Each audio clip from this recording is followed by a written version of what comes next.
Year 436 was the worst year to be alive. What happened? They say that some years carry the weight of centuries, that some days echo like centuries of sorrow, and that a single season can bend the arc of human destiny. The year 436 was one of those years. To lie down now, close your eyes and imagine it, is to travel back into a world where survival was no guarantee, where hope was a fragile flame, and where courage was tested not in moments of choice, but in the relentless tide of necessity. Yet even in the shadows of that year, there were lessons carved into the human spirit, lessons that whisper across time and remind us that even in the darkest winters, the human heart can still choose to rise. Imagine the Roman Empire in its twilight, not in its golden majesty, but in its weary dusk. The Western world was crumbling, and the borders that had once been so carefully guarded were bleeding into chaos. The people of the empire were not merely citizens of Rome. They were people struggling under the weight of famine, fear, and endless wars. To wake up in the year 436 was to wake up with uncertainty in your chest, wondering if the land you called home would still belong to you tomorrow, or if the next knock at your door would be an enemy soldier, a fleeing refugee, or death itself, dressed in silence. It was the year of the Burgundians' last stand. Under their king Gundahar, whom history would remember as Gunther, they rose up against the Romans. They were weary of living as pawns, as clients of an empire that was dying, but still demanded obedience. And so they rebelled, driven by pride and desperation. Yet pride can be both the armor and the poison of nations. The Romans, led by Flavius Aetius, would not fight this battle alone. They called upon the Huns, the fiercest warriors of the steppe, nomads with arrows that whistled like ghosts in the wind. The alliance was brutal, unnatural, and yet perfectly Roman in its pragmatism. Rome would use the strength of its enemies to crush its own subjects. When the Huns descended upon the Burgundians, it was not war, it was slaughter. 20,000 souls extinguished in a tide of steel and blood. Imagine a valley filled with screams, the ground stained with the end of a people's dream. The kingdom of Burgundy, fragile and still young, was extinguished almost overnight. King Gundahar and his family fell, their story severed like a candle snuffed out by the wind. To live in that time was to see your world collapse, not because you lacked courage, but because courage itself could not stand against merciless numbers. And yet, those who survived carried something with them, the seed of endurance. Though their kingdom was destroyed, the Burgundians would later rise again in new lands, their culture taking root in what would become parts of France and Switzerland. They were proof that even when history writes an end, humanity finds a way to turn the page. But 436 did not bring only one horror. As the Burgundians fell, another fire ignited, the Gothic War. The Visigoths, restless and ambitious, turned their eyes toward Narbonne, a jewel of Roman Gaul, a gateway to the Mediterranean. For 2 years, the siege would drag on, hunger gnawing at the city's defenders, while the Visigothic king Theodoric dreamed of conquest. Once again, Rome turned not inward, but outward for salvation. General Latorius, a man of strategy, called upon the same Huns who had just erased Burgundy from the map. They rode once more, their horses swift as shadows, their arrows raining like iron hail. With their help, Narbonne survived, but at what cost? To save itself, Rome had sold more of its soul, binding itself to men whose loyalty was only to gold and fear. For the ordinary people of that year, the wars of kings and generals were not distant tales. They were the air they breathed, the nightmares that woke them at night. Fields went untended as men marched to battles they did not believe in. Children grew up learning the sound of boots before the sound of lullabies. Mothers rationed bread, not knowing if the harvest would come or if soldiers would take it first. To live in 436 was to live in the tension between yesterday and tomorrow, always uncertain if you would see either. And yet, let us pause. Let us imagine lying in a dark room in that year, listening to the faint crackle of a fire, a child asking his mother, "Will it be better tomorrow?" What answer could she give? Perhaps the truth that she did not know, but perhaps she would choose hope, for hope was the only inheritance she could give. This is the heart of 436, not merely the wars, not merely the ruins, but the quiet acts of courage that history did not record. A loaf of bread shared, a song whispered at night, a prayer uttered in silence.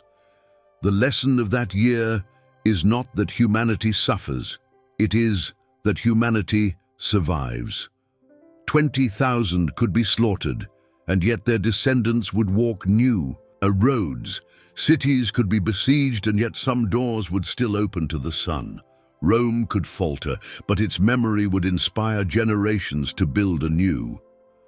To say 436 was the worst year to be alive is true in the weight of its violence and despair. But to say it was the year humanity gave up would be false. For courage was alive, though hidden in small corners, and resilience burned like an ember under the ash.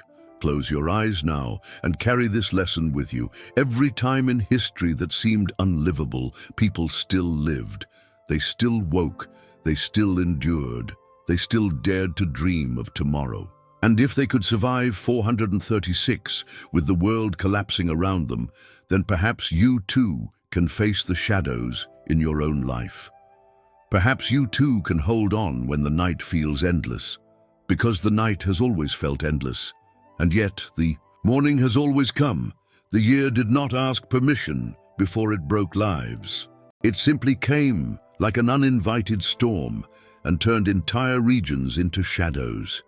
And yet the strangest thing about living through catastrophe is that life does not stop. Even as armies marched, even as entire kingdoms vanished, babies were born. Children laughed, couples whispered their dreams at night. The thread of life refused to snap, even under the crushing weight of history. In the villages near the Rhine, people whispered the name of King Gundahar with both reverence and sorrow. He had been bold, perhaps reckless, but he had carried the hope of his people. When the Hun arrows fell like rain, when the swords cut through flesh and silence, his reign ended not with dignity, but with despair. Still, legends began to form, because people need stories to carry pain. Songs were sung in low voices, not of the massacre itself, but of the spirit of a people who dared to rise. Even defeat, when endured with pride, can give birth to a kind of victory in memory. Meanwhile, the Romans themselves were divided. Some saw Aetius as a savior, a general who knew how to hold the empire together with whatever tools he had left. Others saw him as a traitor for bringing the Huns, the very terror of Europe, into Roman soil. It is easy, centuries later, to say what was wise or foolish. But in 436, decisions were made in the shadow of survival, not in the luxury of hindsight. Aetius had no time for ideals. He had only the crumbling stones of Rome in his hands, and he was desperate to hold them together. The Visigoths, too, were not merely villains in this tale. They were wanderers, a people who had marched across half the known world, carrying their families, their memories, their gods. They wanted land, not endless travel. Narbonne was more than a city. It was a promise of permanence, a doorway to stability. When they surrounded its walls, it was not simply greed that drove them, but exhaustion. For too long, they had been a nation without a home, and every stone of Narbonne represented the chance to finally belong somewhere. In this, they were no different from the Burgundians, from the Romans, from anyone who has ever longed for a place to rest without fear. But here is the paradox. One people's dream is often another people's nightmare. For the citizens trapped In Narbonne, every day of siege was a reminder that their survival meant the failure of the Visigoths' hope. To live in 436 was to know that history was not a battle between good and evil, but between hungers, between fears, between equally desperate dreams. And so the question becomes, how does one find courage in such a world? Not the courage of kings and generals, but the courage of the ordinary heart. Perhaps it begins with the refusal to let cruelty define you. A farmer who gives his last grain to a neighbor proves that generosity can survive even when abundance does not. A mother who tells her child stories of a better tomorrow plants seeds of hope in soil soaked with despair. A soldier who chooses mercy over vengeance writes a new possibility into the record of humanity. These small, invisible acts may not change the outcome of wars, but they change the weight of living. Think of it this way. If you had been alive in 436, you would not have been asked to decide the fate of nations. You would have been asked only to decide whether to keep going when everything urged you to give up. And that decision, though small, is the most powerful decision a human being can make. To wake up again, to breathe again, to walk again, even when the world itself seems broken. That is the kind of courage that outlives kingdoms. The roads of Europe that year were filled with refugees. Men and women carried not gold or weapons, but memories. The memory of a lost homeland, the memory of laughter in houses that now lay in ruins, the memory of ancestors who had told them to endure no matter what. These people did not know it, but they were carrying the future in their footsteps. From their wandering would come new cultures, new languages, new nations. What seemed like an ending was also a beginning. The strange truth about years like 436 is that they test the limits of the human imagination. Not only the imagination to picture peace, but the imagination to picture survival itself. How does one keep believing in tomorrow when tomorrow has been stolen so many times? And yet people did. They had to, because even when the great kingdoms fell, the small kingdoms, the household, the family, the heart, still had to endure. Let us walk deeper into that year. Imagine standing by the Rhine, where the river moves with its eternal patience. Its waters had seen Julius Caesar march, had seen merchants sail, had seen generations rise and vanish. In 436, the river witnessed blood poured into its flow, and yet it kept moving, as if reminding those who survived that time itself cannot be stopped. The river whispered, "You too must keep moving." The Huns, the feared horsemen of the steppe, were perhaps the most terrifying sight of the age. To the villagers who saw them arrive, they seemed less like men and more like spirits of war itself. They came swiftly, they struck fiercely, and they left nothing but silence behind. Yet even they were not monsters of legend, but men. Men, driven by hunger, loyalty to their chiefs, and the same restless need to belong. History paints them as shadows, but they were part of the same human story. In their violence, they became the instruments of Rome's survival, but also the instruments of Rome's shame. And here lies another lesson of 436.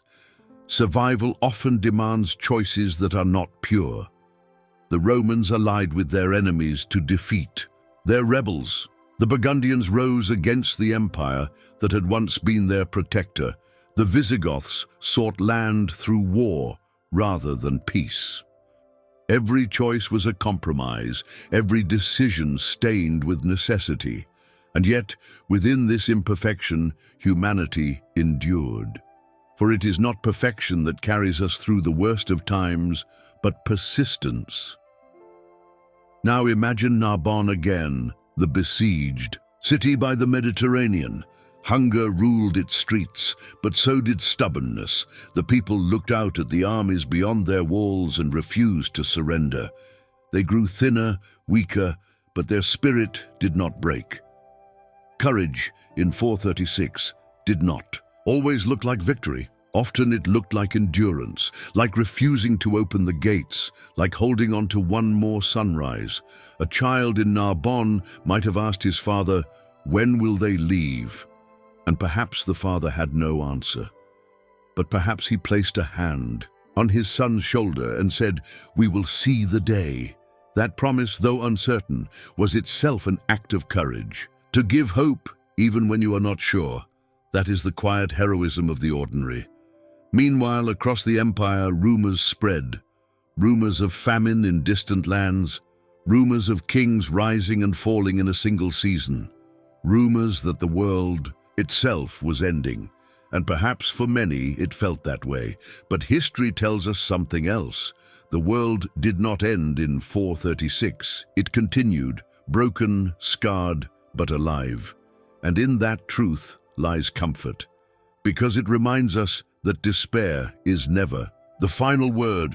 Think of your own life now. How many times have you felt that the weight of a single year was too heavy? How many times did a season feel like the end of your story? And yet you are here, breathing, reading, surviving. This is the gift of looking back at 436. It allows us to see that what feels impossible is often survivable. What feels final is often only a beginning we do not yet understand. In the quiet of the night, when villagers in 436 lay down to rest, they carried their fears with them, but they also carried something else, a spark. That spark was not always bright, not always strong, but it was enough. Enough to dream of another harvest, enough to sing lullabies to children, enough to believe that even if they did not see peace, their descendants might. That spark, fragile but unbroken, is the essence of courage. So yes, 436 may have been the worst year to be alive. It was filled with war, betrayal, hunger, and death. But it was also filled with endurance. It was proof that the human heart, though breakable, does not remain broken forever. It was proof that even in the coldest winters of history, people found warmth in one another. And it was proof that the past, though distant, still travels through space and time to speak to us now. You can endure. You can overcome. You can rise again.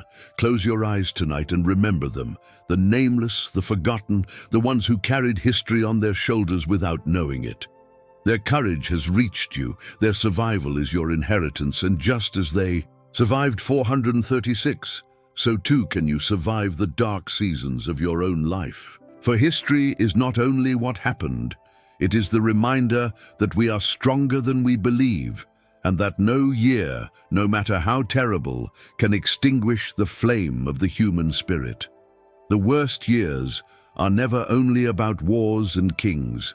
They are about the quiet suffering of the people who carried the weight of decisions they never made.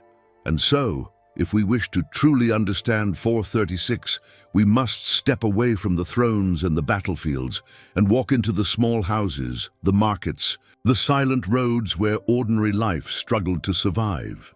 In the villages of Gaul, the fear of raids was constant. Imagine sitting by a wooden table, the single candle flickering as the night deepens.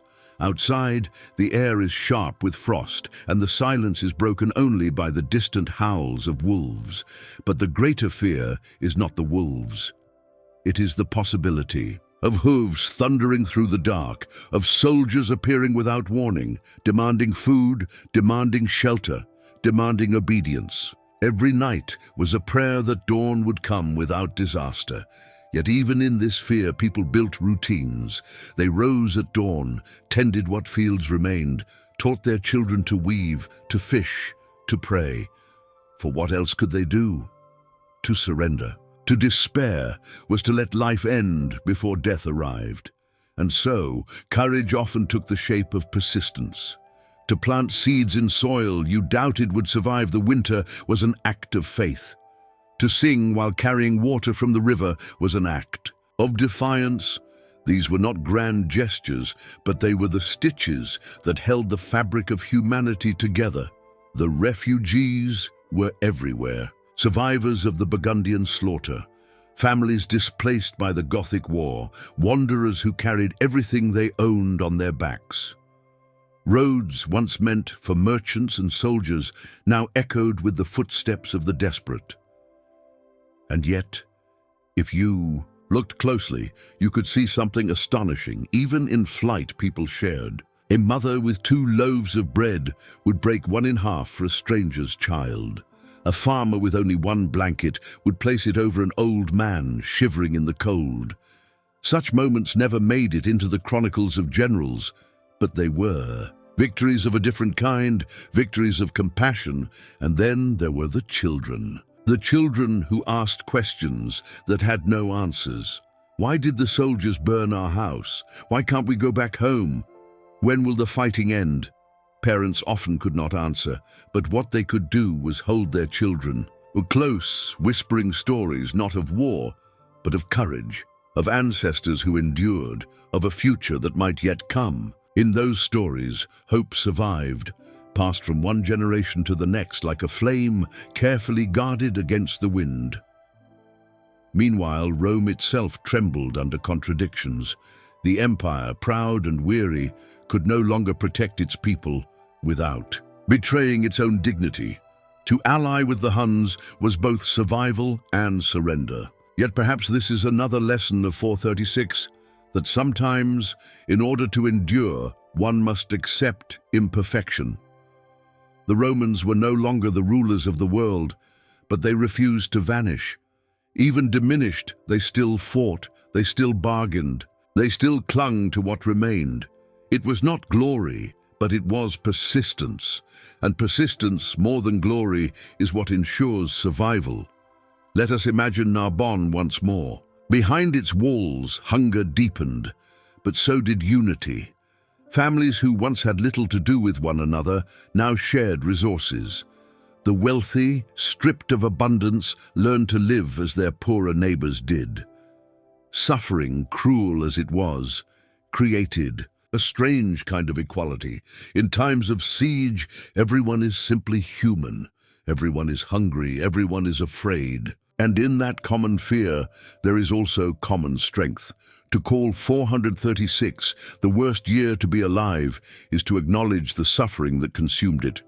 But it is also to acknowledge the resilience that arose from it. For in every dark corridor of history, there is a lantern lit by unseen hands. The villagers who sang through fear, the mothers who whispered hope, the soldiers who defended walls, not for glory, but for the lives behind them.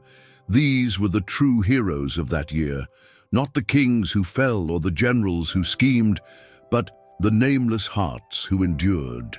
And so when we look back from our own troubled times, what do we see in them? We see that even when empires collapse, humanity does not. Even when kingdoms are erased, culture persists. Even when hope is betrayed, it is reborn. The people of 436 did not know if tomorrow would come, but they kept walking toward it anyway. And in that simple act, they left us a legacy stronger than any crown, the courage to continue. Close your eyes tonight and imagine the silence of a small house in 436. A family gathered around a fading fire, bread scarce, danger near, but love still alive. That love is the thread that survived the centuries. That love is why you are here. That love is proof that no matter how dark the year, life endures. The weight of 436 was not carried only in the clash of armies, it was carried in the silence that followed. Imagine the fields after the battles, abandoned plows stuck in the earth, rows of crops half-harvested, tools scattered where their owners had fled or fallen. The landscape itself bore the scars of fear, and yet in the spring that followed, hands would return to that same soil. Because life insists. Even after fire, green shoots push through the ashes. The Burgundians, scattered and broken, became wanderers. They lost their kingdom, their king, their home, but not their identity.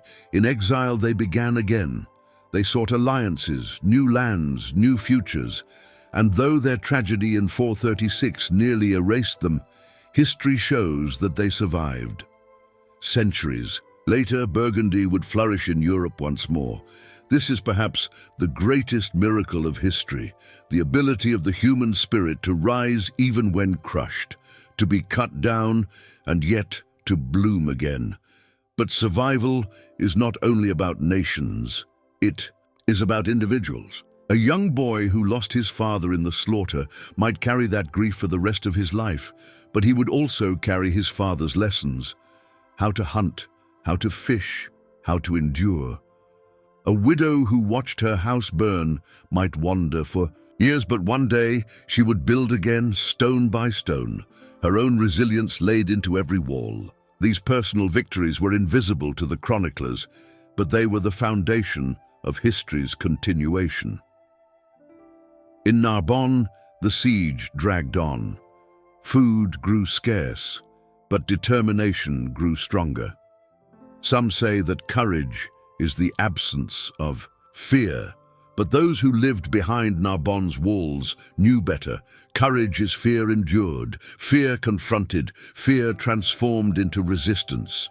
Each day the gates held was proof that fear had not won.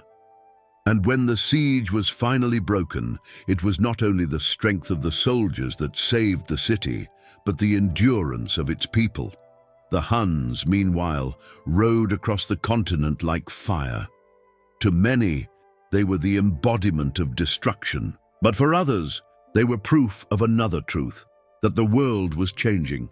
The old order of Rome could no longer contain the movements of peoples, the hunger for land, the storms of history.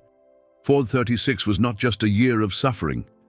It was a year of transition, painful, violent, but necessary. Out of its ashes, Europe would slowly reshape itself.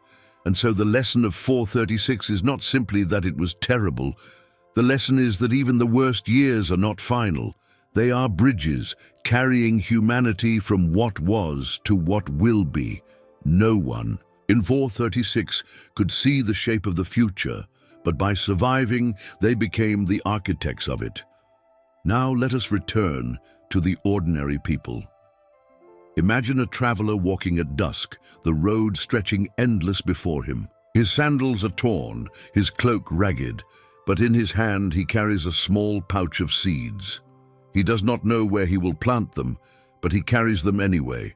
Because to carry seeds is to carry the belief that someday, somewhere, the earth will receive them and life will return. That traveler is the symbol of 436. Battered, wandering, but still holding on to the possibility of growth. And perhaps that is the comfort we can take tonight. For if they, in the cold and hunger of 436, still carried their seeds of hope, then so can we. No matter how dark the year, no matter how heavy the loss, there is always something small we can carry forward. A dream, a memory, a promise. And that small thing may one day bloom into a new beginning. So when you close your eyes now, imagine the people of 436 not as victims of despair, but as teachers of resilience. Their voices reach us across the centuries saying, you too can endure, you too can rise, you too can find light in the dark. If you walked through Europe in 436, you would have seen a continent at the edge of transformation, though no one then would have called it that. To those living the year, it felt not like transformation, but collapse. Roads were no longer safe, markets were thinner, the faces of neighbors looked older, worn not by years, but by fear. Yet in the very collapse lay the hidden roots of rebirth. History has always disguised beginnings inside endings. The Western Roman Empire, once a machine of discipline and glory, was now more fragile than ever.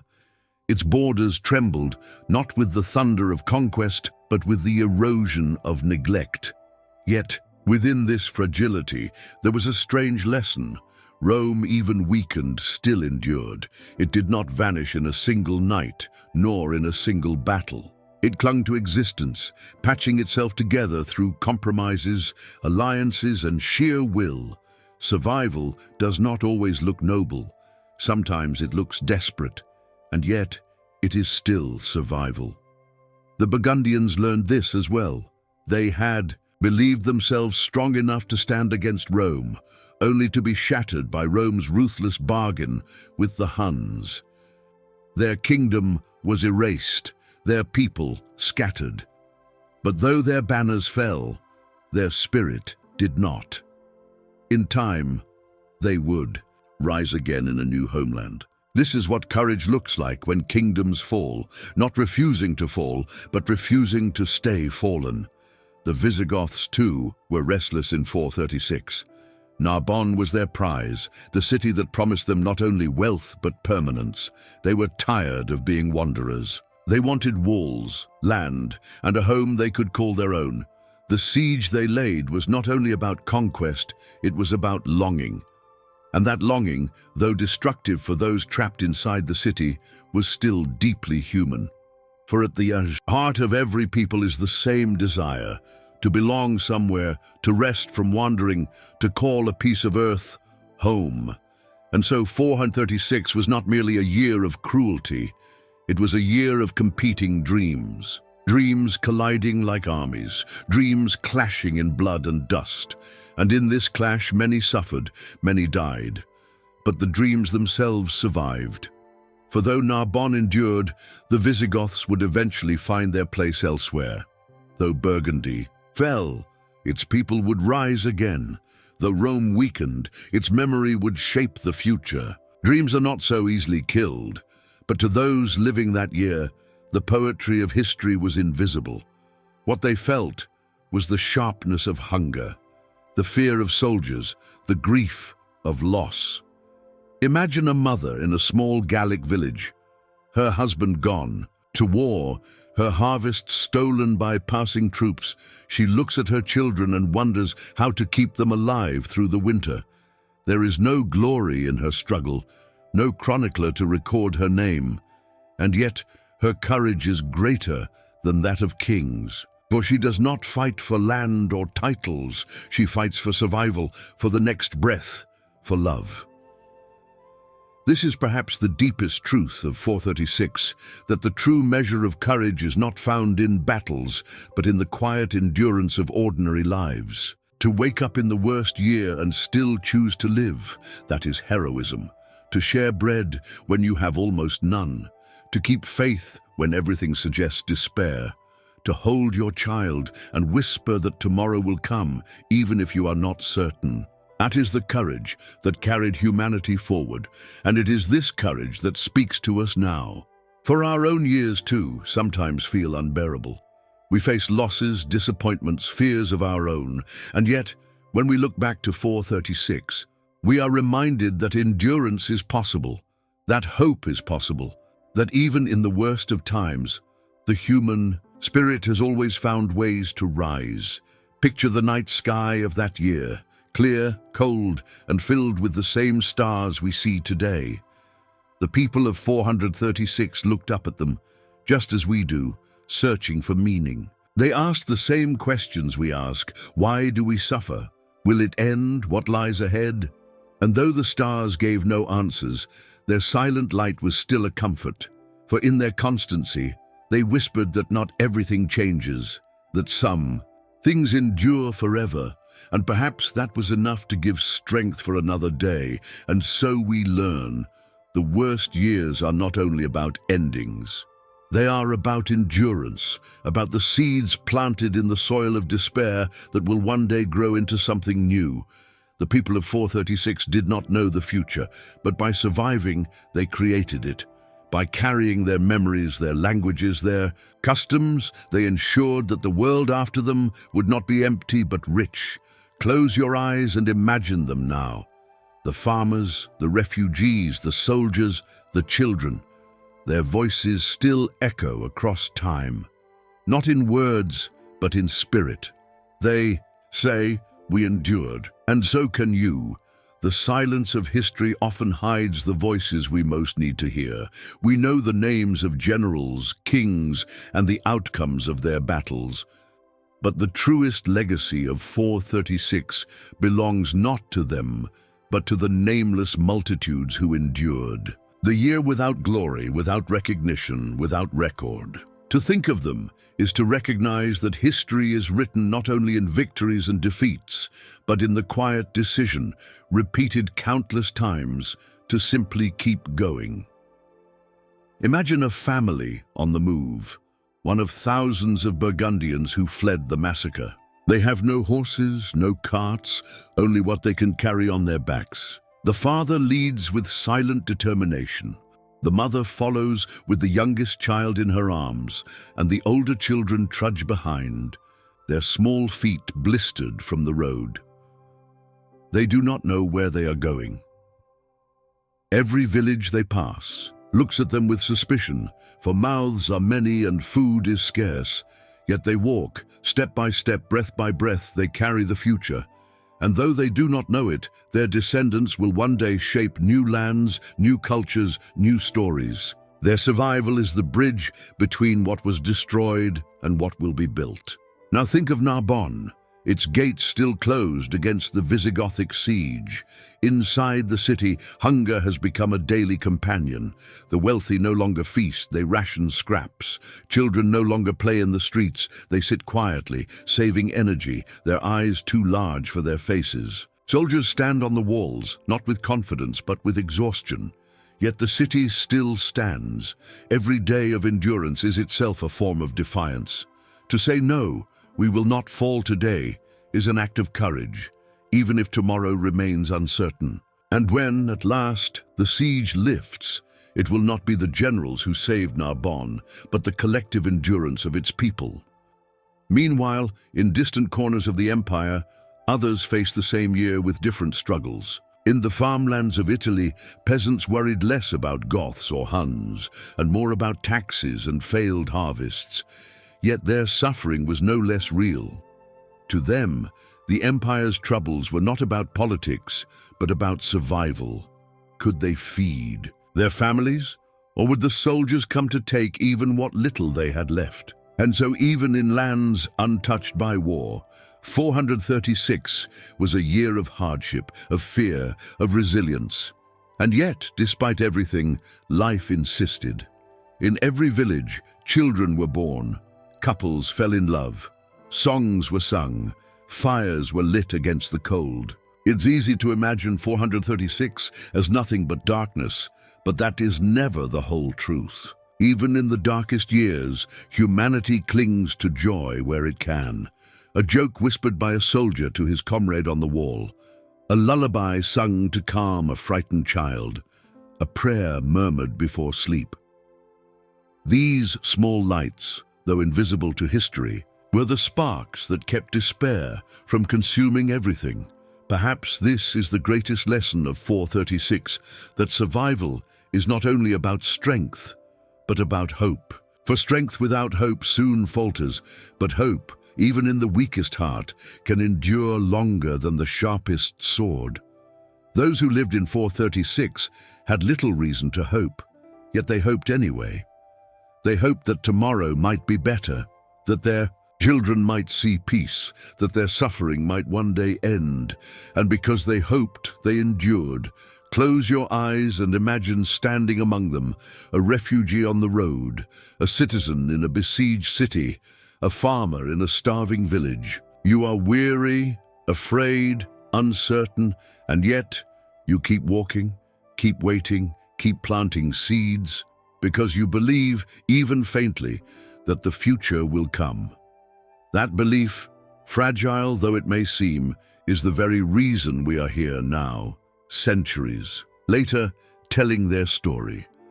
So when we say that 436 was the worst year to be alive, let us also say this: it was a year that revealed the greatness of the human spirit, not in grand victories, but in quiet endurance, not in the survival of empires, but in the survival of people, not in the glory of kings, but in the love of mothers, the stubbornness of fathers, the hope of children. And that is why their story matters, because their courage, invisible though it was, is the same courage that lives in us, the courage to endure, to hope, to rise again when everything falls apart. And if they could find it in 436, then surely we can find it now. To speak, of the year 436 is to speak of wounds that do not easily close, wounds carved not only in the land, but in the human spirit. By the time winter gave way to spring, those who survived carried with them scars far deeper than the eye could see. And yet they walked forward, always forward. The truth of that year is that it tested the human spirit in every form, as soldier, as refugee, as child, as mother, and still in countless quiet ways, people chose life. The Roman Empire, worn thin, stretched itself like an old cloak torn in too many places. Flavius Aetius, the general whose name still echoes, knew that his empire was no longer the invincible Rome of old. He was forced into compromises that bruised his pride, allying with the Huns not out of love, but out of necessity. To the Romans of the past, such an act would have seemed unthinkable, bringing barbarians into the heart of empire, letting them fight under Roman command. And yet, for those living in 436, it was simply survival. Rome had to bend, or it would break entirely. Sometimes, to endure, one must choose what seems dishonorable. But endurance itself is a kind of victory. Meanwhile, among the Burgundians, silence fell after the massacre. They had risen in defiance, believing they could shake off the weight of Rome. But the response had been merciless. 20,000 lives erased, villages burned, families scattered. The dream of Burgundy seemed ended. And yet, in whispers, it lived on. The survivors carried their name, their traditions, their faith. Though they wandered homeless, they were not rootless. A people is more than its king, more than its land. A people is memory, passed from mother to child, from elder to youth, even on the road of exile. In time, this memory would grow roots again. But in 436, it was simply a fragile flame guarded against the wind. And what of Narbonne? Behind its walls, the siege had dragged into months, then into years. Hunger gnawed like an animal at the bellies of its people. Bread became rare, meat rarer still. Every scrap was measured, every morsel stretched. And yet, Narbonne endured. The Visigoths outside could wait, but the people inside proved that sometimes endurance itself is a weapon. Each day the gates stayed closed. The city declared, "We still live, we still resist." And when finally the siege was broken, Narbonne stood not only as a military victory, but as a symbol of stubborn human will. But the true heart of 436 was not in generals or battles. It was in the ordinary, in the widow, who gathered her children around her and whispered courage into their ears, though her own heart trembled. In the farmer who planted seeds in soil, trampled by war, believing against reason that harvest would come. In the child who found laughter, even as the shadows grew long. These acts, invisible to history, were the real victories of that year. They did not end wars, but they kept humanity alive. Consider the soldier stationed on a freezing outpost far from home. His armor is dented, his sword dull. He has not seen his family in years. He wonders if the cause he serves still matters, or if Rome is nothing more than a ghost clinging to past glory. And yet he stands his watch, not out of blind loyalty, but because his comrades depend on him, because someone must hold the line, because abandoning his post would mean exposing others to danger. That soldier's quiet duty is the definition of courage, to act rightly even when no one is watching, even when the world itself feels broken. Or think of the refugees, walking roads that seemed endless. They carried little, bundles of clothes, a few tools, a loaf of bread. But what they carried most heavily were their memories. The memory of homes lost, of laughter once shared, of fields once theirs. They told these stories at night around campfires, not to dwell on sorrow, but to remind their children that they came from somewhere, that they belonged to something. And in those stories, culture survived. Though kingdoms fell, identity endured, preserved in the fragile vessel of memory. And then there were the children, Children who knew hunger before they knew plenty, fear before they knew safety. Children who asked questions their parents could not answer. Why must we leave our home? When will Father return? Why is the world so cruel? The Hig answers were often silence or tears, yet those same children grew. They learned resilience earlier than most. They carried within them the lessons of suffering, and also the stubbornness of survival. They would be the ones to rebuild when the storms passed. They were the seeds of tomorrow, planted in the soil of a broken today. To call 436 the worst year to be alive is not exaggeration. It was filled with violence, hunger, betrayal, despair, but it was also filled with endurance, and perhaps this is the paradox of history. The darkest years reveal the brightest truths, for it is only in darkness that we see the strength of light. When we look back at 436, we see more than cruelty. We see the resilience of the human spirit. We see people who chose to hope when hope seemed foolish. We see survival in the face of overwhelming odds, and in their endurance we find a lesson for our own lives. For we too face years that feel unbearable, seasons that feel endless. We too know what it is to carry grief, to feel fear, to doubt the future. But if they, those nameless men and women of 436, could endure their trials, then surely we can endure ours. Picture the stars above Europe in that year, cold, distant, eternal. People looked at them then, just as we do now, searching for answers. They did not know what tomorrow would bring, but they looked anyway. And perhaps in that act, in lifting their gaze to the heavens, in believing that beyond the darkness there might still be meaning, they found the strength to continue. And that is what we inherit from them. Not certainty, but courage. Not answers, but endurance. So let us honor them, not only as victims of history, but as teachers of resilience.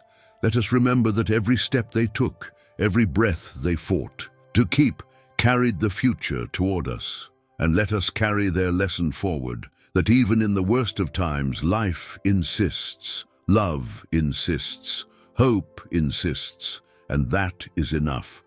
Close your eyes tonight and hear their voices across the centuries. They whisper not of despair, but of endurance, not of defeat, but of persistence, not of endings, but of beginnings yet unseen. And if they could survive 436, then so can you survive the storms of your own life. For the worst year to be alive still gave birth to lives that carried forward, and in that truth lies the unbreakable power of the human spirit. The story of 436 is often told through the voices of historians, who mark it with numbers and names: 20,000 Burgundians killed, Narbonne besieged, Rome weakened, the Huns unleashed. But to truly feel the weight of that year, we must step inside it, breathe its air, walk its roads, and listen to the heartbeat of the people who lived it. For numbers alone cannot capture despair, and names alone cannot explain courage. The truth of that year lies in the spaces between, in the human spirit that refused to be extinguished. Picture the Rhine after the massacre of the Burgundians. The river runs cold and swift, carrying with it the ashes of burned villages, the whispers of broken dreams. Along its banks, survivors gather, their faces hollow with hunger, their eyes heavy with grief. Some weep openly, while others stare silently into the distance, too shocked to cry. And yet even here, in the ashes of a kingdom, life stirs. A mother gathers her children close and begins to tell them a story, not of war, but of their ancestors, of the strength that flows in their blood. Her voice trembles, but it does not break. And in that trembling voice is defiance, the determination to pass memory forward so that loss does not become oblivion. The Roman general Aetius, the so-called last of the Romans, knew that survival required compromise. His decision to unleash the Huns upon the Burgundians may seem ruthless, but in his mind, it was necessity. Rome was a shadow of its former self, held together by fragments of power and the will of men like him. And so he bargained with terror itself, summoning warriors who knew no mercy. History judges him harshly, but perhaps those who lived in his time understood. Choices are not made in perfection, but in desperation. Sometimes survival means allying with the very forces you fear. For the people of Narbonne, the siege was a prison of time. Days blurred into nights, hunger into exhaustion. Grain was rationed to crumbs, water guarded as treasure. And yet, within the walls, life found strange ways to endure. Families gathered in cellars, lighting candles to push back the dark. Priests prayed in broken voices, calling upon heaven to remember them. And neighbors, once strangers, became kin, bound by the shared vow, we will not surrender. When the siege was finally broken, Narbonne emerged not only as a city still standing, but as a testimony to the stubborn will of people who refused to bow. Far from the cities, in quiet villages, courage took other forms. A farmer planted seeds, though soldiers had trampled his fields, believing that the earth, though wounded, would still give. A shepherd led his flock deeper into the hills, determined to protect them from raiders. An old woman, too weak to flee, baked bread from her last sack of grain and gave it to passing refugees. These small acts may seem insignificant against the scale of history, yet they were the threads that held life together. For when kingdoms fall and empires tremble, it is the simple kindness of the ordinary that ensures humanity survives. The children of 436 grew up quickly. They learned that the world could be cruel, that safety was fragile, that hunger was always near. But they also learned resilience. They learned to find joy in little things, a song sung softly by a mother, the warmth of a fire, the sight of stars in a clear sky. They learned that hope is not always loud, but often quiet, fragile, carried in whispers. And those children, hardened by suffering but kept alive by hope, would become the builders of what came after. To live in 436 was to live with uncertainty. Every knock on the door could be friend or foe. Every day could bring famine or relief, peace or war. And yet, despite it all, people endured. This is the paradox of history, that even in the worst of years, humanity persists. Life bends but does not break. Love falters but does not vanish. Hope dims but does not die. And so, what can we learn from them? Perhaps this, that courage is not the absence of fear, but the decision to keep walking through it. The Burgundians, shattered though they were, walked on into exile. The Romans, weakened though they were, fought on to preserve what they could. The citizens of Narbonne, starving though they were, held on behind their walls. And in each of these acts, there is a lesson for us, that even when the world feels unbearable, endurance is possible. Imagine now a campfire by the roadside, where refugees huddle together against the night. Their faces are weary, but someone begins to sing. The song is old, passed down through generations, and though the words tremble, they rise into the night air. Others join, voices cracked but united. For a moment, the darkness lifts. The song carries them, reminding them that they are not only survivors, but a people bound by memory, by hope, by courage. That song, though forgotten by history, was a victory greater than any battle, the victory of the human spirit. And so we look back at 436 not only as a year of despair, but as a year of hidden strength. It was proof that even when kingdoms fall, humanity does not. It was proof that even when the world seems lost, life insists on continuing. And it was proof that the past, though scarred, still whispers to us across time, you can endure, you can overcome, you can rise. Close your eyes tonight and carry this with you, that the people of 436, though forgotten by name, are not forgotten in spirit. Their endurance is our inheritance. Their courage is our example. Their survival is our story. And just as they endured their worst year, so too can we endure ours. For history is not only a record of what was lost, but of what was kept. And what was kept always is the flame of the human heart. The chronicles of history often speak in the language of battles and treaties, of kingdoms lost and kings slain. But the soul of 436 is found elsewhere, not only in the clash of armies, but in the endurance of those who had no sword, no throne, no power but their will to live. To understand the true weight of that year, one must enter the huts, the tents, the hidden corners where ordinary people carried extraordinary burdens.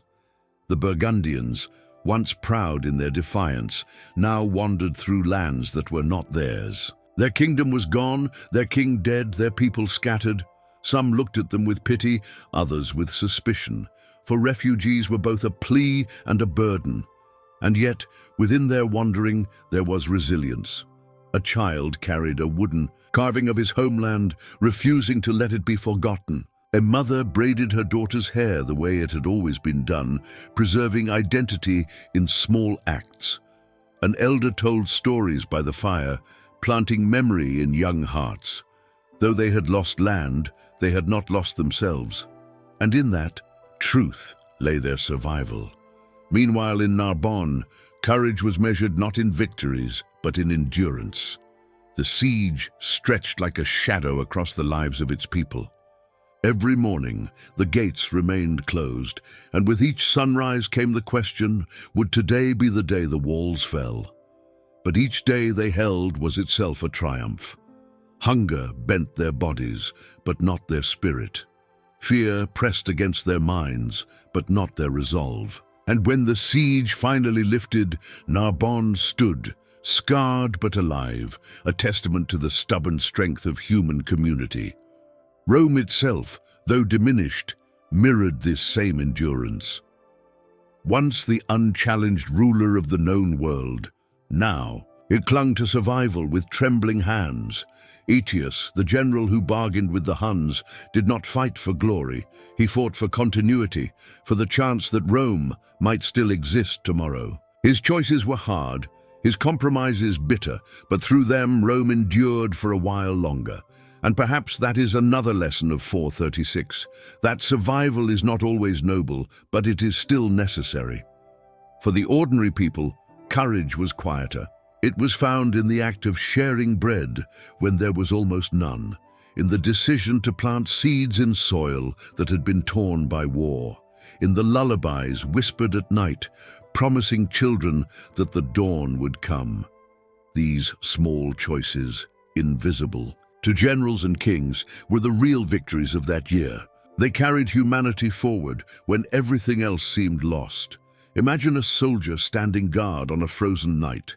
His armor is thin, his sword dull, his heart heavy. He dreams of his family far away, wonders if they still live, if they still wait for him. Yet he does not abandon his post. He endures the cold, the hunger, the fear, because he knows that his presence matters. Not to history books, perhaps, but to the lives behind the walls he protects.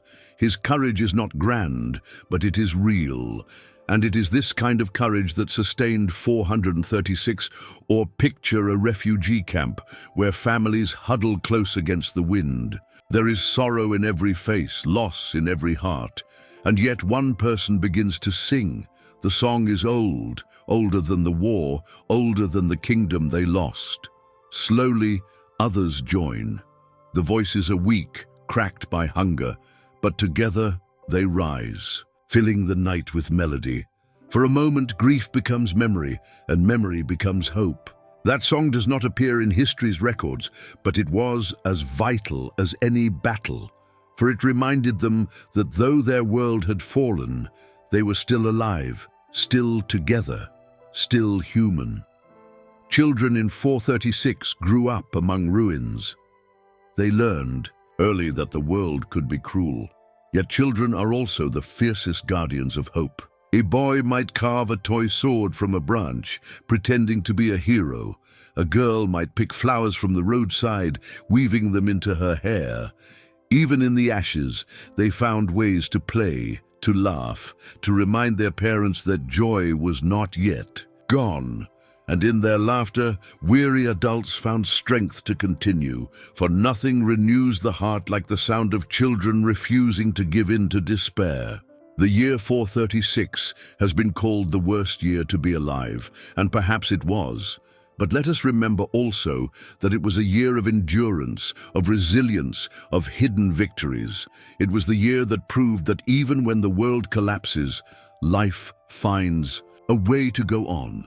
Empires may fall, but love does not. Kingdoms may vanish, but memory remains. Hope may dim, but it never disappears entirely. So what does 436 say to us now? It says that courage is not measured in crowns or conquests, but in the choice to keep going when everything seems lost. It says that survival is not always glorious, but it is always powerful.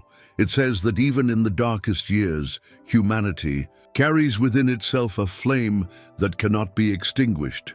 Close your eyes tonight and listen to the echo of their lives. Hear the footsteps of refugees on the road, the murmur of prayers in a besieged city, the laughter of children in the ruins. They whisper to us across the centuries, "We endured. You can too." Their story is not only of suffering, but of strength. Not only of despair, but of hope. And in remembering them, we remember the truth that sustains us, that no year, no matter how terrible, can destroy the human spirit. The memory of 436 lingers not only in the records of historians, but in the invisible inheritance it left in the human spirit. To live through that year was to live in the shadow of collapse, and yet also to live in the quiet dawn of survival. For every story of death, there was a story of endurance.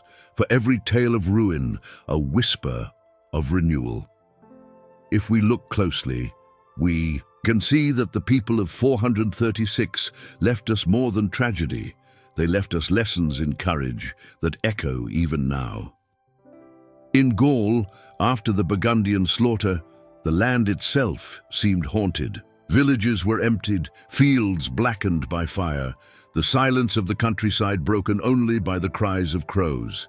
Yet in that silence, survivors returned. They rebuilt huts from fallen wood, dug into the soil with bare hands, scavenged what had been left behind.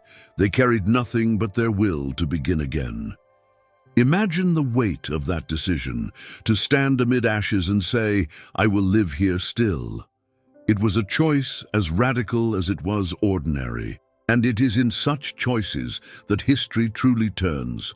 The Romans, stretched thin across a collapsing empire, also faced choices that cut against pride.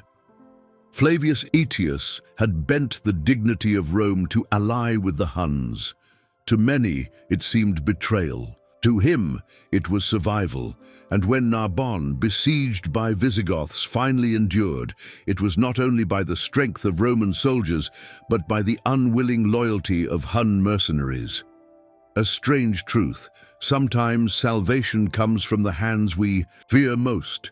And this too is a lesson, that endurance often demands embracing imperfection. To survive does not always look noble, yet to survive at all is its own form of victory. Within Narbonne's walls, survival was measured not by battles won, but by hunger endured. Bread was baked with husks, stretched beyond its limits. Families learned to live on less than less. And, yet even starving, they shared. A woman gave half her ration to a neighbor's child. A priest, weak with hunger, walked the streets to bless those who still clung to life. The siege was not only an assault on their bodies, but a test of their spirit. And their spirit, though bent, did not break. When the gates finally opened again, the city did not celebrate with feasts. It celebrated with relief, with tears, with the quiet joy of endurance. Beyond the cities, in the hills and forests, the displaced Burgundians moved like shadows. They were strangers wherever they went, yet they carried their culture within them. At night, by firelight, they told stories of their lost homeland. They sang the songs of their ancestors. They spoke to their children of a place that no longer existed, so that in memory it would never die. Their kingdom had fallen, but their identity lived on in words, in rituals, in the simple act of remembering. A nation without land, but not without soul. And this is another truth of 436, that what cannot be held in stone or steel can still be carried in the heart. Imagine a refugee child clutching a wooden toy carved long before the war.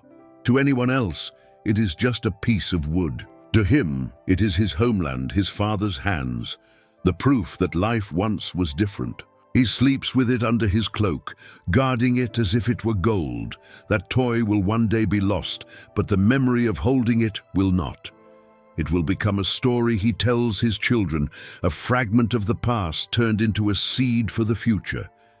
This is how culture survives collapse, not in monuments, but in memory. And yet 436 was not only about memory. It was also about learning to live again. In Italy, farmers, though taxed to the bone, still planted.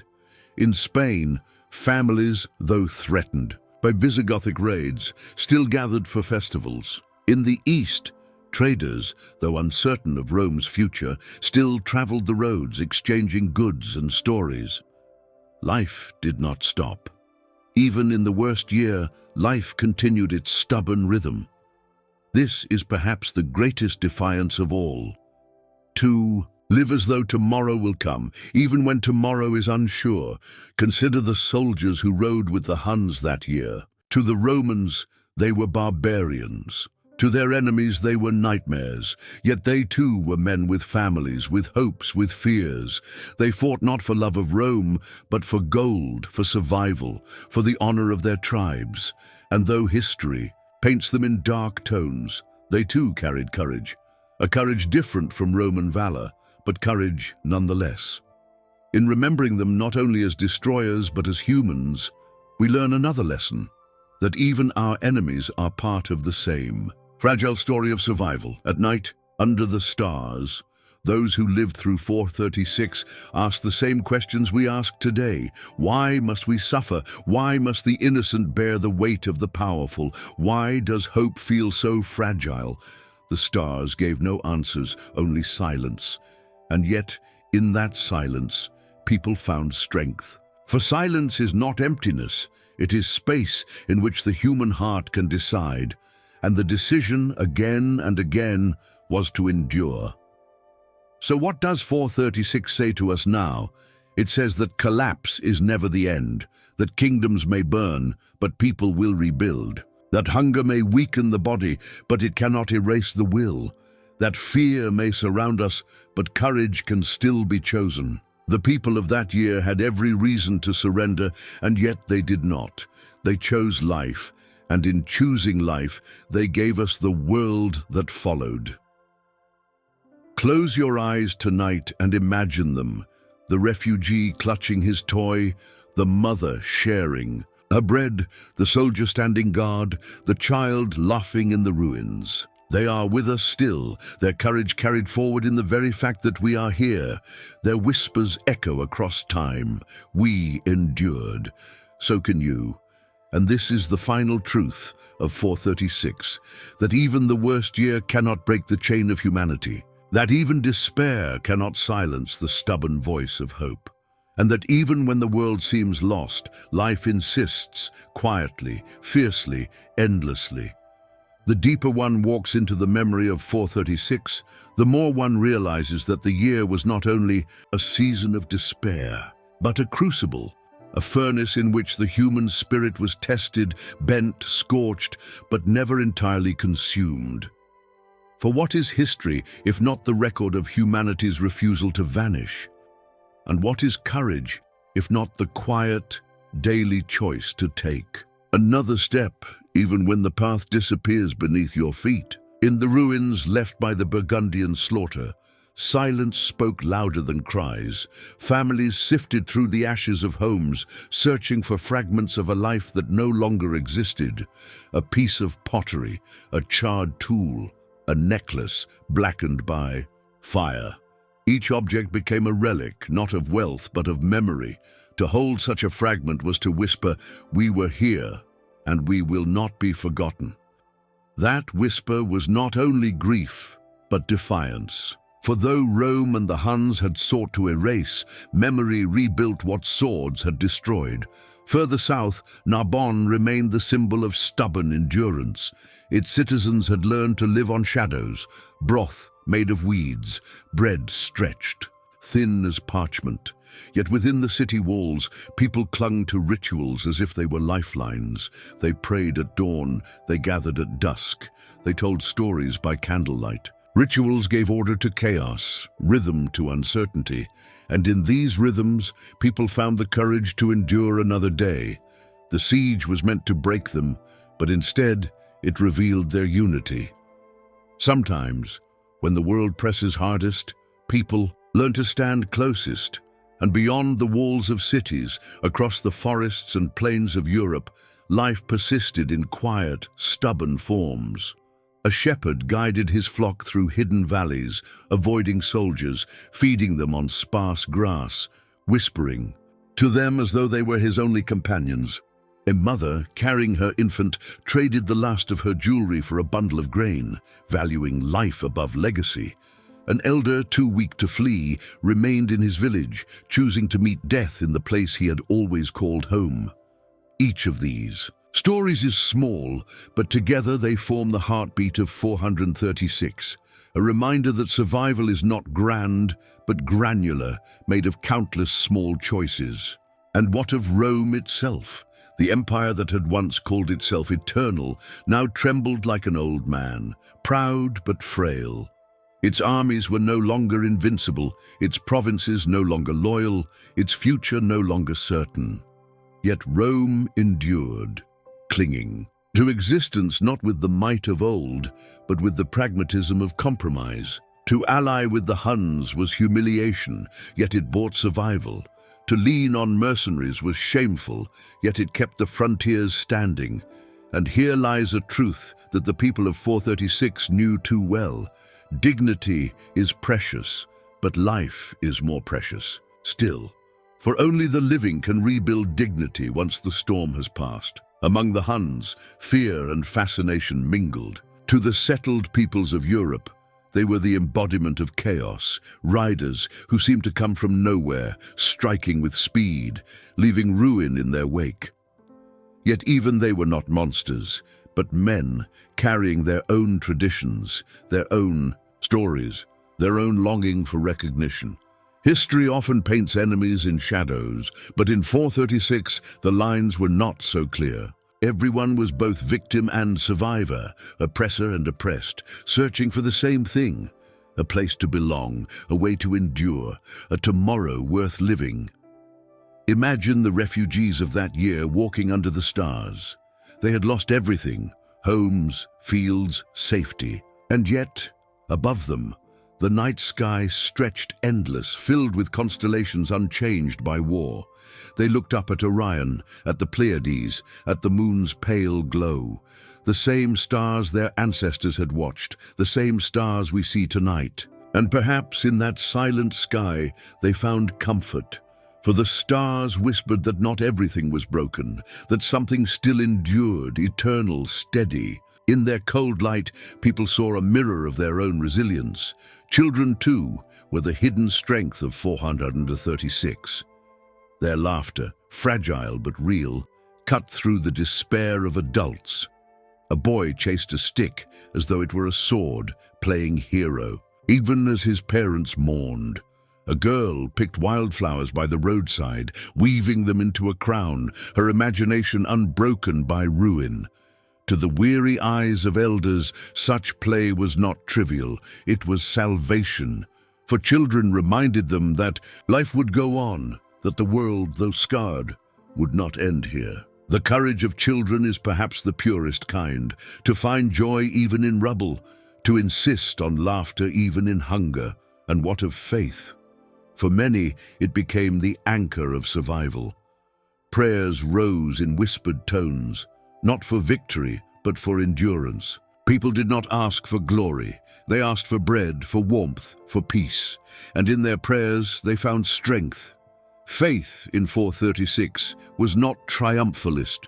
It was humble, fragile, desperate. But it was also unbreakable. For faith, like memory, is a form of endurance, a way of saying, I will not give up, even when reason tells me to. So when we say 436 was the worst year to be alive, let us also say this. It was a year in which the best of humanity was revealed in the simplest acts. The mother who gave her child the last bite of bread. The soldier who held the wall though his strength was gone. The refugee who shared his fire with strangers. These are the moments that history rarely records, but they are the true pillars of survival. And what does their story teach us now? It teaches us that despair is never the final word, that even when the world seems broken beyond repair, life continues. That courage is not found in the absence of fear, but in the choice to walk through it. That hope is not always loud, but often quiet, carried in the fragile vessel of ordinary lives. Close your eyes and imagine the voices of 436, the murmur of prayers, the cries of children, the whispers of refugees on the road. They are faint, but they reach us still. And in their voices we hear a message as clear as the stars. We endured, so can you. For in the end, the worst year to be alive was also a year of survival. And survival, though quiet, is the most powerful victory of all. To step deeper into the year 436 is to walk through a corridor lined with shadows. Shadows of kingdoms broken, families scattered, and dreams that seem to vanish into the cold air. And yet, if we listen closely, those shadows also speak of resilience.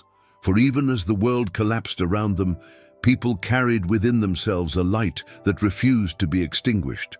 It was not the bright light of victory or glory, but the small, stubborn flame of endurance. And it is that flame, more than the swords of generals or the banners of kings, that carried humanity forward through the darkness. The Burgundians, devastated by slaughter, had lost their king, their lands, and their security. 20,000 lives had been extinguished in a storm of steel unleashed by Rome and its Hun allies. Yet from this devastation, survivors emerged. They did not rebuild immediately. The soil of their homeland was soaked with blood, their villages reduced to ash. Instead, they wandered.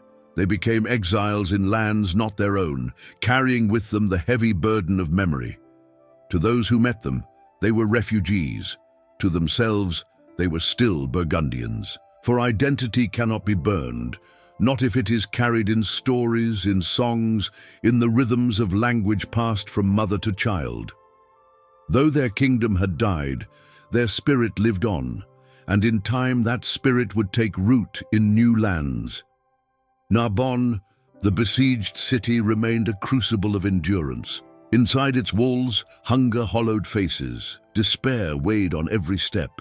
Yet people clung to each other, neighbors shared what little remained, priests walked through the streets offering blessings even as their own stomachs growled with emptiness.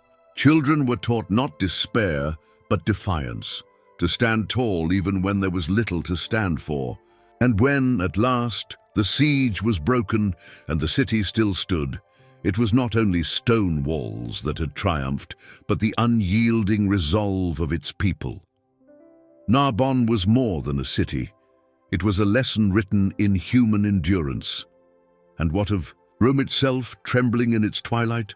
Once, it had seemed eternal, a colossus striding across the world. But by 436, its strength was not measured in expansion, but in survival. Aetius, the last of the Romans, bargained with the Huns, calling upon the very terror of Europe to defend the remnants of empire. To some, it was betrayal. To others, it was genius. To those living then, it was simply necessity.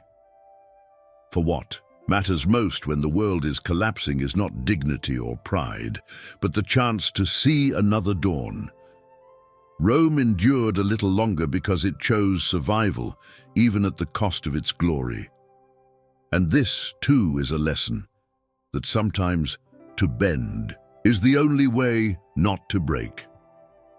Beyond politics and battles, the true story of 436 was written in smaller, quieter lines. A mother breaking bread into equal pieces, though she herself would go hungry, so her children could sleep with full stomachs.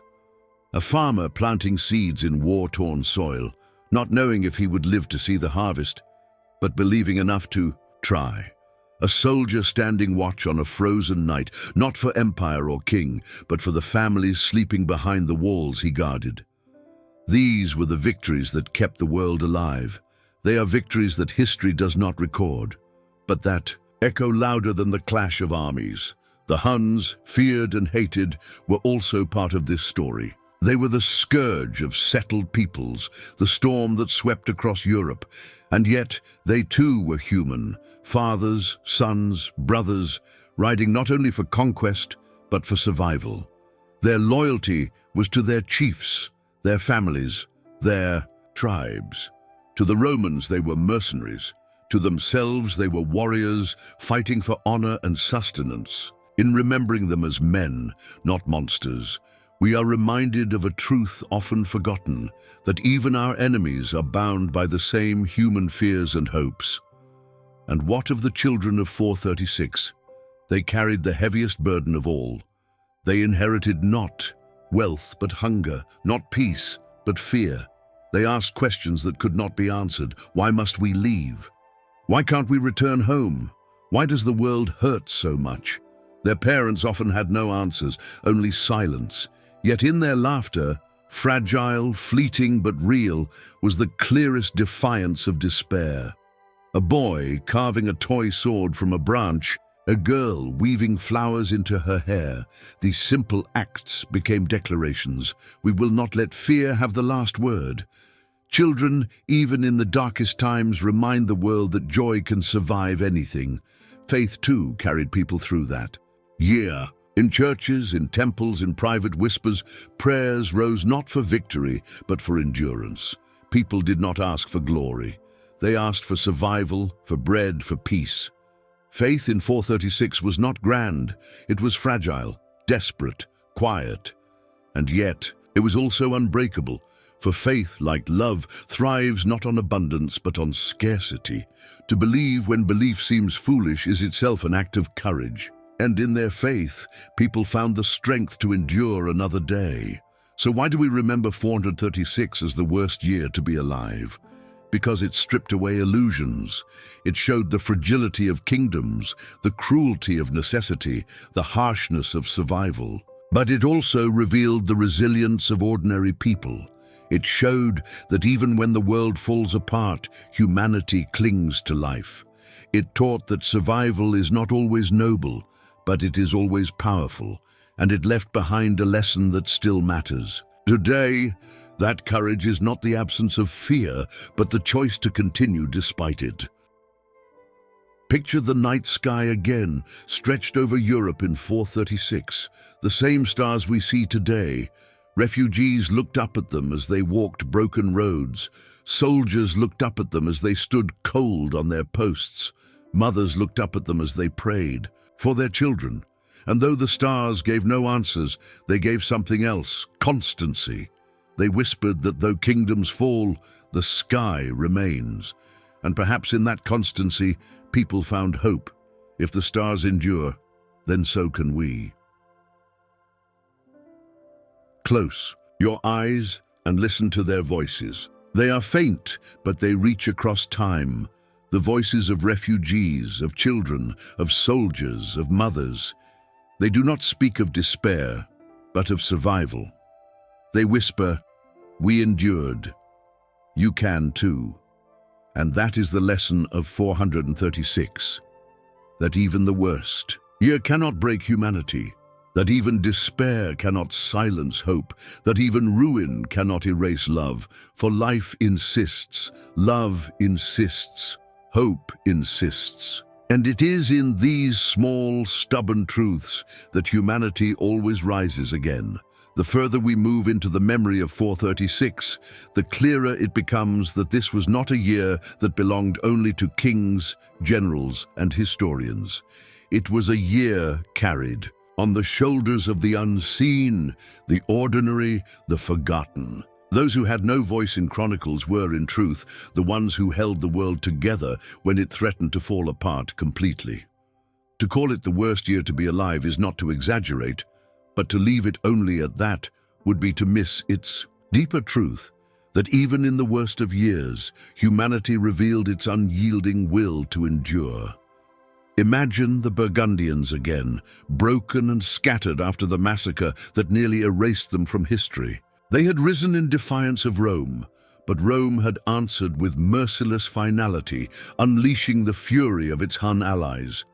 20,000 lives cut down, a king slain, a kingdom dissolved. Yet those who survived carried on.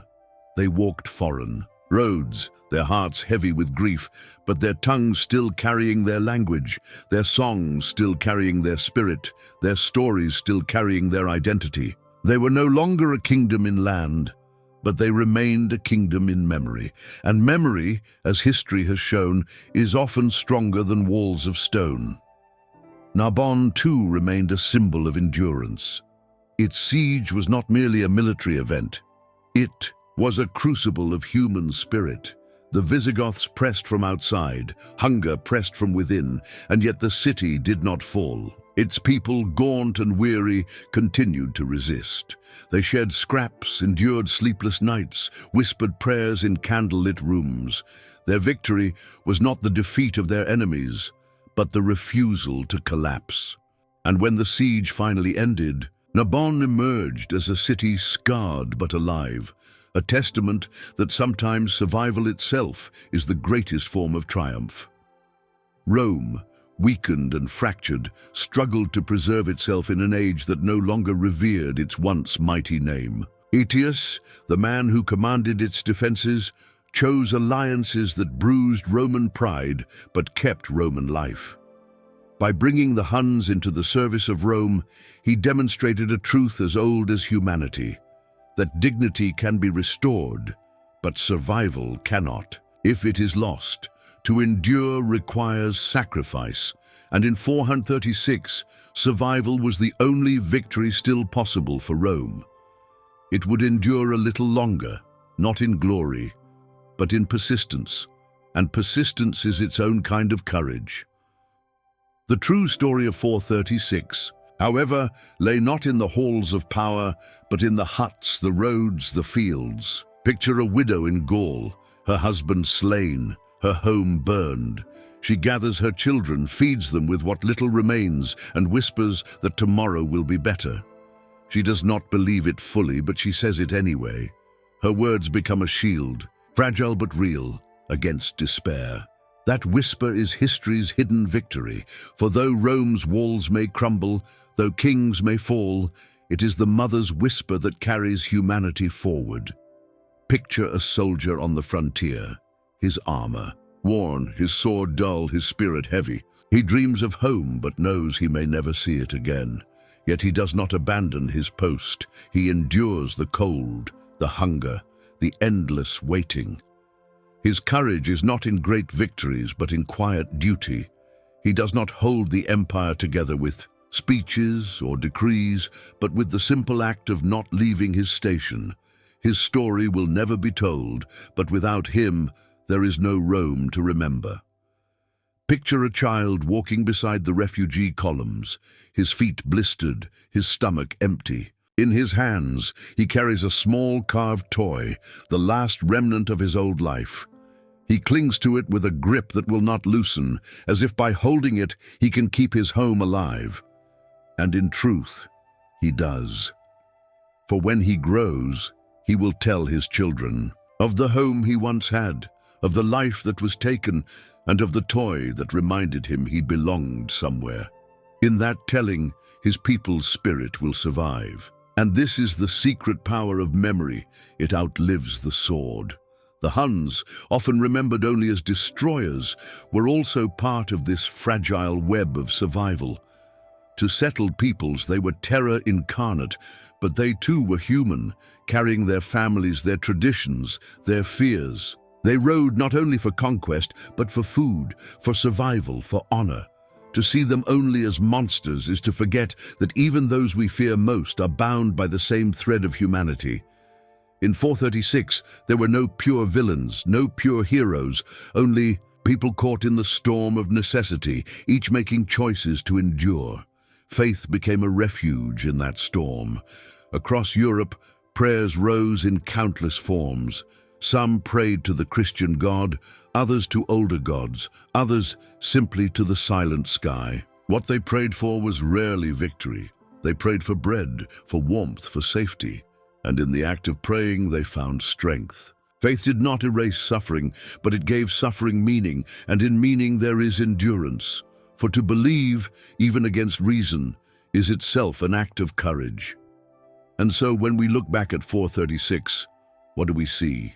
We see a year of ruin, yes, but we also see a year of resilience, a year when people chose life, even when life seemed unbearable, a year when mothers whispered hope, when soldiers stood guard, when children laughed in ruins, when refugees carried memory across strange lands. The chronicles may call it the worst year to be alive, but we might also call it one of the most human, for it revealed not only the depths of despair, but the heights of endurance. This is the lesson it leaves for us, that even in our own dark seasons, when hope feels thin and the future uncertain, we can look back to 436 and see that humanity has endured worse, that despair is never final, that the small act of choosing to continue, to wake, to walk, to love, to hope, is itself a form of victory, and that the flame carried through that year, fragile but unbroken, still burns within us now. Close your eyes tonight and listen. The voices of 436 are faint, but they reach across the centuries. They whisper not of kings or battles, but of survival. They whisper, "We endured. You can too." And in their whisper is the truth that matters most, that no year, however terrible, can extinguish the human spirit.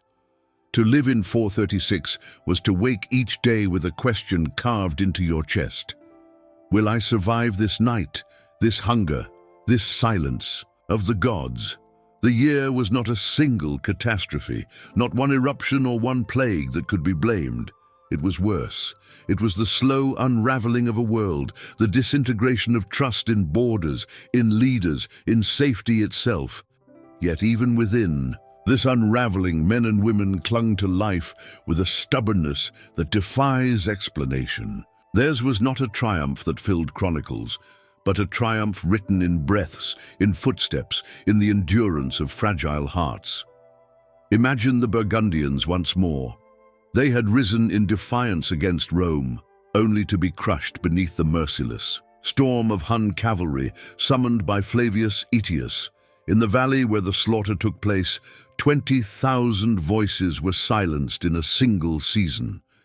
The kingdom of Burgundy, fragile but proud, was erased from the map, yet its people did not vanish. Those who survived carried their identity like smoldering embers, refusing to let it die. A people can lose its king, its walls, its fields, but if it does not lose its memory, it endures. And so the Burgundians endured, wandering, broken, but alive, bearing forward the hope that one day they would root themselves again. In Narbonne, life had become a matter of patience. The Visigoths ringed the city in a grip of iron, waiting for its will to collapse. Inside, hunger clawed at every stomach, despair whispered in every silence. Yet the people of Narbonne discovered that endurance is itself a weapon. They baked bread with weeds and husks. They rationed drops of water. They prayed with voices hoarse from emptiness. Families who once lived apart now huddled together in shared rooms, because unity was stronger than fear. And when, at last, the siege broke, Narbonne stood, It was not unscathed, but it was unbroken. Its survival was not simply a military victory, it was the declaration of a people who refused to let despair claim them. Rome itself staggered on, its grandeur faded, its dignity compromised. The Romans of earlier centuries had imagined themselves eternal, but by 436, eternity had worn thin. Flavius Aetius, the man who held the empire's last threads together, made choices that bruised Roman pride, alliances with barbarians, reliance on mercenaries, bargains that once would have been unthinkable. Yet through these compromises, Rome endured a little longer. And this is another lesson of 436, that survival does not always look glorious. Sometimes it looks like bending, like yielding, like accepting what once would have seemed intolerable. But in bending, Rome did not break, not yet. Beyond the chronicles, beyond the halls of power, 436 was carried in the lives of ordinary people. A mother in Gaul tore her last loaf of bread in half, giving the larger piece to her children and keeping the smaller for herself. She went to sleep hungry, but her children went to sleep alive. A farmer, though his fields had been trampled by, soldiers planted seeds again, believing against reason that the earth would still respond. A soldier stood his lonely watch on a frontier post, his armor thin, his sword dull, his body weary, but his sense of duty unshaken. None of these people would be remembered by name, yet without them, the year would have been nothing but ruin. They were the ones who proved that survival was possible. And what of the children? Their innocence was stripped early, but even so, they found ways to create joy out of ruin. A boy carved a toy from a branch, pretending he was a warrior like the fathers he had lost. A girl wove flowers into her hair, turning a desolate roadside into a crown of color. Their play, though fragile, became resistance. For children remind us that life does not wait for peace to return. It insists on joy, even in the ashes. And in their laughter, weary parents found courage to continue. The Huns, remembered as the terror of Europe, were also part of this story. To their enemies, they were shadows of fear, horsemen from nowhere. But they too were fathers, sons, brothers, carrying within them the same hunger, the same longing for safety. They fought for their chiefs, for their families, for their survival. History often paints them as monsters, but the truth is more complex. In 436, everyone was both threat and victim, both oppressor and oppressed. The world was not divided between good and evil, but between the desperate and the desperate. And in that desperation, all sought the same thing: endurance. Faith, fragile, yet unbroken, became a lifeline. People prayed not for glory, but for bread, not for conquest, but for safety. Priests whispered blessings in streets filled with hunger. Mothers murmured prayers as they laid their children to sleep, asking only that they wake to another dawn. Faith in 436 was not triumphalist, but humble. It was the faith of those who know suffering too well, who do not expect miracles, but still believe in endurance. And that endurance, anchored in faith, became strength. So what does 436 teach us now? It teaches us that even in the worst of times, life finds a way. That survival is not always noble, but it is always powerful. That courage is not the absence of fear, but the decision to act despite it. It reminds us that even when kingdoms fall and empires crumble, the true strength of humanity lies not in crowns or armies, but in the quiet persistence of ordinary people. Picture the night sky over Europe in that year. The same constellations we see today stretched over the suffering and the endurance of those lives. Refugees on the road looked up at them, seeing in the stars a reminder that something eternal still remained. Soldiers on the walls of Narbonne looked up at them, whispering silent prayers. Mothers holding their children looked up at them, seeing in their cold light a promise that tomorrow might yet come. The stars gave no answers, but they gave constancy. And in that constancy, people found hope. Close your eyes and listen to their voices. They are faint, but they cross the centuries, the whispers of refugees, of mothers, of soldiers, of children. They do not speak of despair. They say instead, "We endured. You can too." And in their endurance lies the truth we must carry, that no year, no matter how terrible, can extinguish the flame of the human heart. There are years that feel like storms, sudden and violent, and years that feel like winters long and merciless. The year 436 was both at once. To those who lived it, it was not simply a season of hardship, but an entire landscape of despair. And yet, what makes this year unforgettable is not only its cruelty, but the courage with which people carried themselves through it. For though history remembers kings and battles, the true weight of 436 was borne by those who had no crown, no sword, no power, except their will to endure. The Burgundians carried the deepest scar. Once proud in their rising, they were shattered by Rome's ruthless answer. With Hun mercenaries unleashed upon them, their kingdom was erased, their king slain, their people scattered. 20,000 lives lost in a single act of brutality. Yet even in this ruin, they survived. Families gathered in exile, carrying little more than stories and songs. Around campfires, elders told children of the homeland they had lost, making sure that though their land was gone, their identity was not. This was resilience in its purest form, the decision to remember. For to remember is to defy erasure. In Narbonne, the siege dragged on. Hunger grew sharper, bodies thinner, spirits weaker. Yet within the walls, people discovered the strange strength that comes from suffering together. Families who had once lived apart now shared the same hearth. The wealthy, stripped of plenty, learned to endure as the poor had always endured. Unity, born of necessity, became their weapon. And when the siege broke, Narbonne was not only a city that had survived an enemy, it was a people that had survived themselves. Their divisions melted away in the fire of hardship. Rome, the fading empire, staggered on with fragile dignity. Its greatness was gone, but its endurance remained. Aetius, the general who commanded its defenses, knew that glory was no longer possible, only survival. He bargained with barbarians, allied with enemies, bent where Rome once would have stood, proud. To some he was betrayer, to others savior. But to those who lived in 436, he was simply a man who bought them another day. And sometimes, another day is all that matters. Outside the chronicles, in villages and refugee camps, the true heart of 436 beat in quiet acts of persistence. A mother gave her child her portion of bread, going hungry herself, but ensuring her child lived.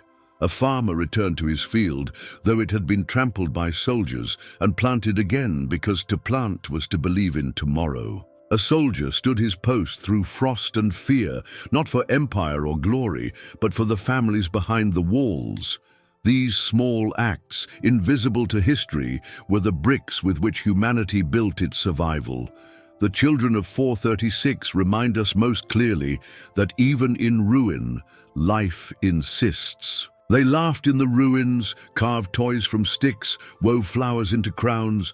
Their joy was not ignorance but defiance. They had seen fear, hunger, loss, and still they found ways to smile.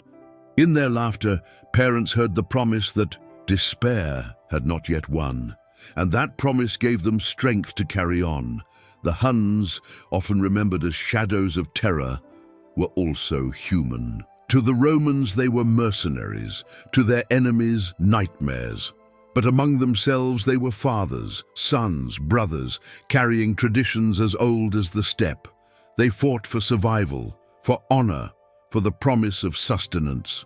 To remember them only as destroyers is to miss the truth that even they were bound by the same fragile need to endure. In 436, all were desperate, all were afraid, all were human. Faith became the lifeline of that year. People prayed not for wealth, not for victory, but for bread, for warmth, for one more sunrise. Priests blessed the hungry, mothers whispered, Prayers over their children. Soldiers lifted their eyes to the stars and begged for strength. Faith in 436 was not triumphant, but humble, fragile, and precisely for that reason, unbreakable.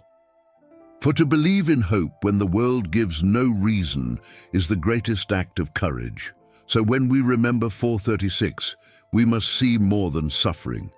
We must see resilience, a people shattered, yet walking still, a city starved, yet standing still, an empire fading, yet enduring still. These are the truths that matter, for they show us that even in the worst of times, life does not vanish. It bends, it breaks, it bleeds, but it continues. The night sky of that year stretched over Europe like a silent witness. Refugees looked up at it as they walked. Soldiers looked up at it as they stood guard. Mothers looked up at it as they prayed for their children. And though the stars gave no answers, they gave constancy. They whispered that not everything was broken. And in that whisper, people found hope. Close your eyes tonight and listen to the voices of 436. They are faint, but they reach us still. They whisper, "We endured, you can too." And in their endurance lies the truth that no year, however terrible, can silence the human spirit.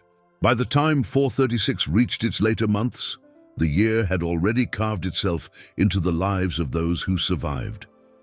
It was no longer only an event, but a scar, a weight carried in memory, a shadow that stretched across generations. To live in its aftermath was to walk with grief as a companion, yet also with courage as a quiet, steady force. For though despair had struck deeply, it had not destroyed entirely. The true story of 436 was not that it broke humanity, but that humanity refused to stay broken. The Burgundians wandered, their kingdom dissolved, their people scattered. They were a nation without a land, but not without identity. In exile, they preserved themselves not through stone or steel, but through memory. Around fires in foreign places, elders told stories of kings and warriors, of feasts and festivals, of a homeland gone but not forgotten. Mothers taught their children songs that no enemy could silence. Fathers carved tools and toys in the style of their lost culture, ensuring that even in new lands, they remained who they were. To be Burgundian in 436 was not to own fields or fortresses, but to carry one's people in heart and tongue. That was survival, fragile, invisible, but real. Narbonne, having endured its long siege, emerged gaunt and scarred. Its people had faced hunger that bent their backs, fear that weighed on their souls, and despair that tempted them to surrender. Yet they had endured. And when the Visigoths finally withdrew, Narbonne's victory was not only military but moral. It had proven that endurance can outlast force, that unity can outlast siege. The city's survival became a quiet beacon to all who heard of it, a reminder that sometimes holding on is the greatest act of defiance. Rome, still staggering, continued its twilight march. Its dignity was fractured, its empire diminished, its eternity in question. Yet it persisted. Aetius bargained, compromised, bent, and through his choices, Rome endured a little longer. There was no glory in this endurance, no triumphal arches or parades. But there was persistence, and persistence in an age of ruin was itself a kind of greatness, for what is true strength if not the refusal to vanish? Beyond these chronicles, the truest victories of 436 remained invisible. They belonged to the ordinary, the refugee who shared fire with strangers on the road, the farmer who planted in ruined fields, the mother who whispered hope to her children, though she herself trembled. These were the quiet acts that built a bridge from ruin to survival. They are the reason the year did not end, the human story. The children of that year carried seeds of resilience that would grow into the future. They learned early that safety is fragile, that hunger is real, that fear is close. But they also learned to laugh in ruins, to carve toys from sticks, to play games even when the world seemed lost. Their joy was not ignorance, but rebellion. By laughing, they defied despair. By playing, they proclaimed life goes on. And in their resilience, their parents found strength to continue. The Huns, remembered as shadows, were also woven into the fabric of 436. To the Romans, they were mercenaries. To the Burgundians, executioners. But within their own camps, they were families, tribes, a people struggling for survival in their own way. They too sang songs by firelight. They too feared hunger. They too prayed for safety. To see them only as monsters is to miss the truth that 436 was not a war of good versus evil, but of desperation, meeting desperation. All were human. All were afraid. All were enduring. Faith was the invisible current that carried many through the year. People prayed in whispers, not for glory, but for survival. A mother prayed over her sleeping child that he would wake to another dawn. A soldier prayed as he tightened his belt against hunger, asking for strength to stand another watch. A refugee prayed on the road, asking only for a place to rest. These prayers were not answered with miracles, but with endurance. And endurance in itself was the miracle. The lesson of 436, seen most clearly in its 13th chapter, is this. Survival is not always noble, not always clean, not always glorious. But survival itself is triumph. The Burgundians survived as a people without a land. Narbonne survived as a city without abundance. Rome survived as an empire without dignity. And ordinary people survived as humans without certainty. Survival, however fragile, is still victory. So what does this teach us now? That even in our own winters of despair, when the world feels unsteady, when hope feels thin, we can look back and see that humanity has endured worse. That to continue, to persist, to breathe and believe in tomorrow is not weakness but strength. That the flame carried through 436 still burns in us, reminding us that the human spirit, though breakable, is never broken entirely. Picture the night sky again. Refugees walking roads looked up at it. Soldiers on walls looked up at it. Mothers, rocking children looked up at it. The same stars we see now, silent, steady, eternal. And in those stars they saw a reminder, not everything falls, not everything ends. And if the stars endure, then so can we. Close your eyes tonight and listen. The voices of 436 still reach us. They whisper not of despair, but of resilience, not of endings, but of continuance. They whisper, we endured. You can too. And in their whisper lies the truth that matters most, that no year, however terrible, can extinguish the human heart. By the time the shadow of 436 began to lift, those who had endured were no longer the same as before. To live through, that year was to be marked, to carry invisible scars, etched not on the skin but in the soul. And yet, even scarred, they moved forward. This is the paradox of catastrophe.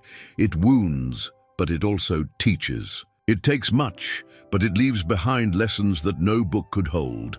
The Burgundians, scattered and broken, would never again see their old kingdom rise from the Rhine. But their story did not end there. Instead, they wandered into Gaul, into lands held by Rome, into places that were not their own, but would, over time, become their home. They became guests, then neighbors, then settlers. And though their enemies had crushed them, their culture lived on in song, in name, in legend. Centuries later, the region of Burgundy would carry their memory, proof that a people can be beaten in battle, yet endure in spirit. Their survival was not loud, not celebrated, but quiet and lasting. They taught that defeat does not mean disappearance, and that even when land is lost, identity can be carried like an ember through the night until it finds fuel again. Narbonne, gaunt but proud, showed the world that walls can stand not only because of stone, but because of the hearts behind them. The citizens remembered hunger, fear, and whispers of surrender. But they also remembered that they had endured. and endurance became a story they passed on to their children. That story was worth more than gold, for it was proof that even when pressed on every side one can stand. Narbonne became a symbol, not a symbol of power, but of perseverance. And in dark times, perseverance is the truest power of all. Rome, though crumbling, still walked into the future. It limped rather than marched. It bargained rather than conquered. Its emperors grew weaker, its armies thinner, its allies more essential. Yet Rome remained. And in its survival, we see a truth that applies to us all. Dignity is not always in triumph. Sometimes it is in persistence. Rome's eternity was already broken, but its will to exist had not yet shattered. There is something deeply human in that stubbornness, in saying, "I will not fall today, even if tomorrow is uncertain." The Huns, often remembered only as destroyers, were also part of this year's lesson. They fought, they killed, they terrified, but they too were human, carrying their own stories of survival across the steppes, their own fears of hunger, their own need for security. To the Romans, they were mercenaries. To the Burgundians, they were executioners. But within their tents, they were fathers, mothers, children. If we look only at the fear they caused, we forget that they too were living inside the same storm of history. 436 teaches us that history is never only one-sided, never only one truth. It is threads woven together, some bright, some dark, all tangled. The greatest lesson of that year, however, belongs not to kings or warriors, but to ordinary people. It belongs to the mother who walked for miles with her children when her home was ash and smoke. It belongs to the farmer who planted seeds though frost still clung to the ground, believing that spring would come. It belongs to the soldier who, trembling with fear, still stood his watch because others depended on him. It belongs to the child who laughed, even in hunger, teaching the adults that joy, though fragile, can survive even ruin. These were the true victors of 436, not those who conquered, but those who continued. Think of the courage it took to wake each day in that year, to rise knowing that food might not come, that danger might arrive, that tomorrow was uncertain. Yet people rose. They rose because to lie down was to surrender, and surrender meant death.